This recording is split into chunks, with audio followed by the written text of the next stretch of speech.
فاتقوا الله وأطيعون وما أسألكم عليه من أجر إن أجري إلا على رب العالمين أتبنون بكل ريع آية تعبثون وتتخذون مصانع لعلكم تخلدون صدق الله مولانا العظيم۔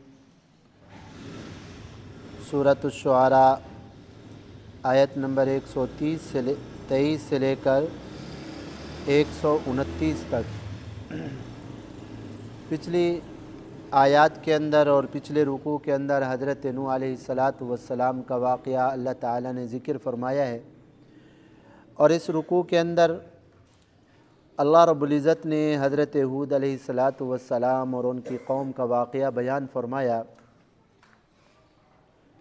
کذبت عاد المرسلین، اللہ رب العزت نے ارشاد فرمایا کہ قوم عاد نے رسولوں کو جھٹلایا۔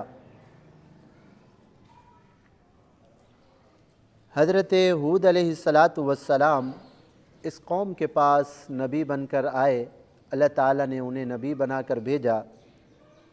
انہی قوم کے آدمی تھے، اسی قوم میں سے تھے، اللہ نے ان کو نبوت عطا فرمائی۔ انہوں نے آ کے اللہ کی توحید کی دعوت اور اللہ کا تعارف کرایا قوم کو۔ یہ تو پکی بات ہے کہ پچھلی امتوں میں پیغمبر اس وقت تشریف لاتے تھے جب جو ہے قوم کسی شرک اور اس کے اندر تو مبتلا تھی ہی تھی، لیکن ہر قوم کے اندر کچھ اخلاقی برائیاں ہوا کرتی تھیں۔ تو حضرت ہود علیہ السلام جب اس قوم کے پاس آئے اور اللہ کی توحید کی دعوت دی اور ان کو اللہ کا تعارف پیش کیا، تو انہوں نے حضرت ہود علیہ السلام کی بات کو نہیں مانا، انہوں نے جھٹلا دیا۔ میں پہلے بھی عرض کر چکا ہوں کہ اس قوم کے پاس حضرت ہود علیہ السلام اکیلے تشریف لائے تھے، لیکن اللہ تعالیٰ نے فرمایا انہوں نے بہت سے رسولوں کو جھٹلایا۔ حالانکہ ان کے پاس تو ایک پیغمبر آئے تھے، زیادہ تو نہیں آئے تھے۔ تو میں نے پہلے بھی عرض کیا تھا، اللہ کے جتنی بھی پیغمبر تشریف لائے ہیں سب کی دعوت ایک ہی تھی، اللہ کی توحید کی دعوت۔ اللہ کی توحید کی دعوت، جنت کی طرف بلانا، جہنم سے ڈرانا۔ تو ایک پیغمبر کی دعوت کو جھٹلا دینا، ایک پیغمبر کے دعوے کو جھٹلا دینا، سارے انبیاء کے دعوے کو جھٹلانا ہوا، کیونکہ سب کا دعویٰ ایک تھا۔ حضرت ہود علیہ السلام نے قوم سے فرمایا، اذ قال لهم اخوهم ہود، جب ان کے بھائی ہود علیہ قوم کے بھائی تھے نا، ہود الا تتقون، کیا تم ڈرتے نہیں ہو اللہ تعالیٰ سے؟ جس اللہ نے تمہیں پیدا کیا ہے اس اللہ سے ڈرتے نہیں ہو؟ تم شرک کے اندر مبتلا ہو، کفر کے اندر مبتلا ہو۔ انی لکم رسول امین، میں اللہ کی طرف سے تمہارے لیے رسول بن کر آیا ہوں، امانت دار۔ تو اس موقع سے فائدہ اٹھاؤ، اللہ کے رسول آ گئے ہیں، ان رسول کی اتباع کرو، اور میں امانت دار بھی ہوں۔ اللہ کے جو احکامات ہیں من و عن وہی احکامات میں تمہیں بتاؤں گا، اپنی طرف سے کوئی میں بات نہیں کروں گا۔ فاتقوا اللہ، پھر فرمایا اللہ سے ڈرو، واطیعونی، اور میری اطاعت کرو، فرما برداری کرو۔ دنیا کی زندگی چند روزہ زندگی ہے، اس میں اللہ کو ناراض کر کے گئے تو کیا لے کر جاؤ گے؟ ہمیشہ کا آخرت کا عذاب ساتھ لے کر جاؤ گے۔ وما اسألکم علیہ من اجر، کافروں سے فرما رہے ہیں کہ کل کو یہ نہ سمجھو کہ میں کل سے تم سے کوئی مزدوری لوں گا، میں تم سے کوئی اجر کا بھی مطالبہ نہیں کرتا، کوئی مزدوری کا بھی مطالبہ نہیں کرتا۔ ان اجری الا علی رب العالمین، اور میرا اجر تو میرے رب العالمین کے اوپر ہے۔ اس دعوت و تبلیغ کا اجر مجھے اللہ ہی دیں گے، اس کا ثواب اجر اللہ ہی عطا فرمائے، تم سے کچھ نہیں لیتا۔ اور آگے اس قوم کی جو اخلاقی جو برائیاں تھیں، کمزوریاں تھیں، عیب تھے، ان کو ذکر فرمایا۔ اتبنون بکل ریع آیۃ تعبثون،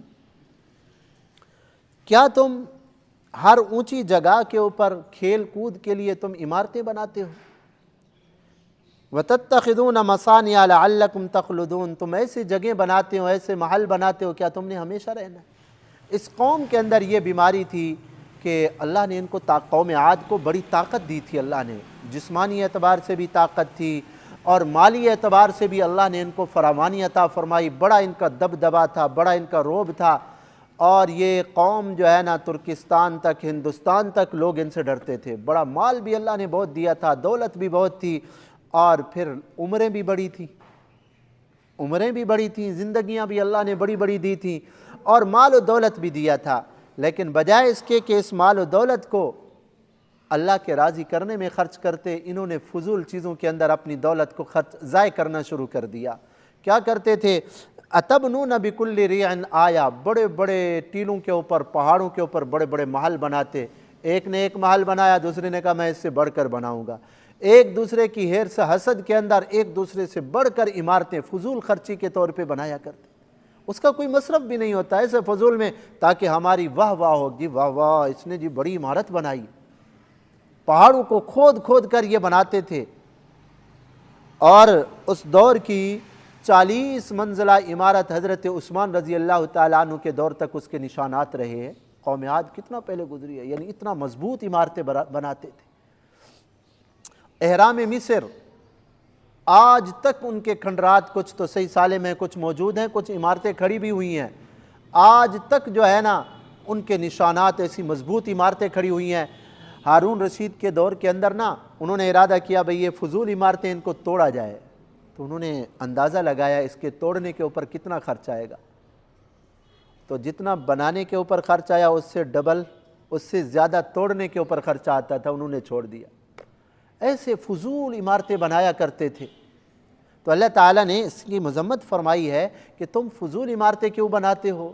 اللہ کے اس مال کی قدر کرو، بجائے اس کو فضول کاموں میں خرچ کرنے کے، ریا و نمود کے لیے خرچ کرنے کے لیے ضرورت مندوں کے اوپر خرچ کرو۔ تم ایسی فضول لمبی لمبی عمارتیں بنا جاتے ہو جس کا کوئی مصرف بھی نہیں، یہی عمارت کسی غریب کو بنا کے دے دو تاکہ وہ سر تو چھپا سکے۔ ہمارے ہندوستان اور ہمارے پاکستان کے اندر بھی ایسی بہت ساری عمارتیں ہیں جن کا کوئی مصرف، فائدہ کوئی نہیں ہے۔ ہندوستان کے اندر تاج محل بنایا، تاج محل کیا تھا؟ ایک مقبرہ تھا، قبر، اس کے اوپر ایک عمارت بنائی۔ ہمارے پاکستان کے اندر کتنی عمارتیں ہیں، یہ مزارات جو بنے ہوئے ہیں، یہ بزرگوں کے جو مزارات بناتے ہیں نا، یہ اس کا فائدہ کیا ہے؟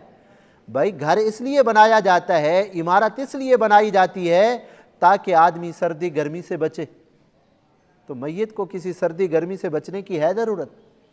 اگر اللہ والا ہے تو جنت کے اندر اس کا ٹھکانہ ہے، ہمارے اس سائے کی اس کو کوئی ضرورت نہیں ہے۔ اگر اللہ نہ کرے، اگر وہی جس کی مزار ہم بنا رہے ہیں اگر اللہ کو ناراض کر کے گیا ہے، 1 نہیں 10 کروڑ ایسی تم لگا دو، پھر بھی جہنم کی آگ سے کوئی نہیں بچا سکتا اس کو۔ ایسی فضول عمارتیں، کروڑوں روپیہ ان مزارات کے اوپر لگا جاتا ہے، اور عوام کا پیسہ۔ اچھا، یہ ہمارے پاکستان کے اندر بھی یہ مینار ہے جو پاکستان بنایا ہوا ہے، یہ پاکستان کی نشانی، بھلا اس مینار سے کوئی پاکستان اوپر آسمان تک پہنچ گیا ہے؟ اب ایک منٹ کے لیے بندہ سوچے، اس مینار پاکستان بنانے کا عوام کو کیا فائدہ ہے؟ مزار قائد بنانے کا عوام کو کیا فائدہ ہے؟ یہی کروڑوں روپیہ جو مزار قائد پہ لوگوں نے لگایا ہے، عوام کا پیسہ لگایا ہے، اگر یہی غریبوں کے اوپر خرچ ہو جاتا، غریبوں کے گھر بنا دیے جاتے، تو کتنی لوگ زندگی بھر ان کو دعائیں دیتے۔ لیکن اللہ معاف فرمائے، جب آدمی دین سے دور جاتا ہے تو پھر اس قسم کی الٹی حرکتیں کرتا ہے۔ اب اور نہیں جاؤ تو یہ ہمارے ونگوں کے اوپر یہ جو دروازہ گیٹ بنا ہوا ہے، اس کا کیا فائدہ ہے؟ کتنا لاکھوں روپیہ خرچ ہوا؟ یہ قوم عاد کی یہ بیماری تھی کہ وہ فضول عمارتیں بنایا کرتے تھے، 1 نہیں 2 3 4، ایک گھر ادھر بنا، ہمارے بھی لوگ ایسے بناتے ہیں، ایک گھر ادھر ہے وہ بند پڑا ہوا ہے، بس اس کا کوئی رہنے والا کوئی نہیں، ایک دوسرا بنا لیا ادھر۔ بھائی اللہ نے تمہیں اگر وسعت دی ہے تو اللہ کی مخلوق کے اوپر خرچ کرو۔ حدیث پاک میں آتا ہے جو آدمی فضول تعمیر کے اوپر خرچ کرتا ہے، کل قیامت کے دن اس کے لیے وبال ہوگا۔ تعمیر کے اوپر جو خرچ کرتا ہے اس کا حساب 1 روپے کا دینا پڑے گا۔ ہاں اگر ضروری عمارت ہے، سر چھپانے کے لیے گھر ہی کوئی نہیں آدمی بنا رہا ہے، تو یہ ضرورت ہے انسان کی اس کو بنائے، کوئی حرج نہیں۔ آپ صلی اللہ علیہ وسلم نے، صحابہ اکرام نے بھی اپنے گھر بنائے تھے نا، لیکن فضول خرچی کے لیے 140 منزلہ عمارت بنا رہے ہیں جی، تاکہ ریا اور نمود ہو، دکھلاوا ہو کہ جی ہم نے اتنا بڑی بلڈنگیں بنائی ہیں۔ یہ بلڈنگیں کہاں، چند سالوں کے بعد یہ بسیدہ ہو جائے گی۔ ہاں 1 فیکٹری 10 فیکٹریاں بنا لی ہے۔ تو قوم اس عاد کی یہ بیماری تھی کہ فضول عمارتیں بنایا کرتے تھے۔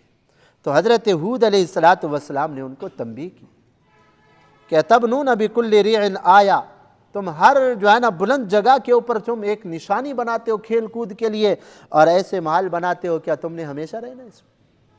ہمیشہ رہنا ہے تم نے اس میں؟ کتنی لوگ ایسے ہیں بڑی آرزوؤں سے بڑے محل بنائے، لیکن چند مہینے بھی رہنا نصیب نہیں ہوا اور اٹھ کے قبر میں چلے گئے۔ ایک ایک روپے کا حساب اللہ کو دیں گے، مزے اور اڑائیں گے، عیاشیاں اور کریں گے، لیکن حساب مجھے دینا پڑے گا، جو بنا کے گیا ہے حساب اس کو دینا پڑے گا۔ تو حضرت ہود علیہ السلام نے ان کو اس چیز سے روکا۔ حضرت عبداللہ بن عمر بن عاص رضی اللہ تعالی عنہ فرماتے ہیں کہ آپ صلی اللہ علیہ وسلم ہمارے پاس سے گزرے، ہم اپنی ایک جھونپڑی کی اصلاح کر رہے تھے، ہماری جھونپڑی تھی ٹوٹ پھوٹ رہی تھی۔ تو آقا نے فرمایا بھائی کیا کر رہے ہو؟ ہم نے عرض کیا جی یا رسول اللہ ہم اپنا رہنے کے لیے کوئی جھونپڑی صحیح کر رہے ہیں۔ فرمایا ہاں جھونپڑی بھی بناؤ، لیکن ہو سکتا ہے کہ موت اس جھونپڑی مکمل ہونے سے پہلے آ جائے۔ یہ بھی یاد رکھو، آدمی وہ کام کرے جس میں دنیا کا بھی فائدہ ہو، آخرت کا بھی فائدہ ہو، اللہ بھی راضی ہوں، اللہ کے محبوب صلی اللہ علیہ وسلم بھی راضی ہوں۔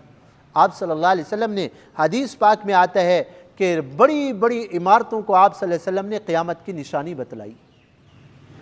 حضرت جبرائیل علیہ السلام آپ صلی اللہ علیہ وسلم کی خدمت میں آئے، یا رسول اللہ اخبرنی عن الساعہ، میرے محبوب مجھے بتلائیے قیامت کب آئے گی؟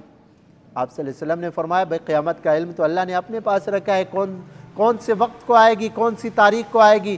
انہوں نے عرض کیا اچھا محبوب پھر یہ بتائیے ان اماراتیہا، قیامت کی نشانیاں بتائیے کہ قیامت کی کیا نشانیاں ہیں۔ آپ صلی اللہ علیہ وسلم نے ارشاد فرمایا حفاۃ عورات یتطاولون فی البنیان، تم وہ لوگ دیکھو گے جو کسی زمانے میں غریب ہوا کرتے تھے، فقیر ہوا کرتے تھے، ان کے پاس دولت اتنا آئے گی کہ بڑی بڑی بلڈنگیں بنائیں گے، بڑی بڑی بلڈنگیں بنائیں گے، اور یہ سمجھنا جب اتنی بڑی بڑی بلڈنگیں بننے لگ جائیں تو سمجھنا قیامت قریب ہے۔ آج یہ نشانی بہت پوری ہو چکی ہے۔ مکہ ٹاور کو دیکھ لو، کتنا بڑی عمارت، اور اسی طرح دبئی کے اندر ایک بہت بڑی منزل، کئی جو ہے نا منزلہ عمارتیں بنی ہوئی ہیں، ریا اور نمود دکھاوے کے لیے، یہ قیامت کی نشانیاں ہیں۔ تو بہرحال ہمیں ان آیات میں درس ملتا ہے کہ انسان اپنی زندگی کے اوقات کو بھی صحیح جگہ پہ خرچ کرے۔